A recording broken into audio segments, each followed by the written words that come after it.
William Cowper romantic పోయిట్గా పేరుగాంచిన రచయిత, వృత్తి న్యాయవాది. ఈయన రచనలు ఎంత గొప్పవో చెప్పాలంటే విలియం వర్డ్స్ వర్త్ షేక్స్పియర్ లాంటి వారు ఇతని సాహిత్యాన్ని మెచ్చుకున్నారు.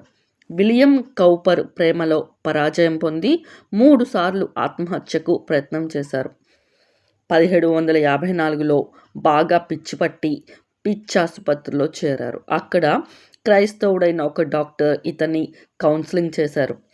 ఆ డాక్టర్ ద్వారా 1773లో యేసు క్రీస్తును తన సొంత రక్షకునిగా తెలుసుకున్నారు.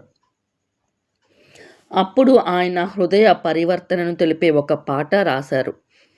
ఇమ్మానుయేలు రక్తము ఇంపైన యూటయు ఓ పాపి యందు మున్గుము పాపంబు పోవును.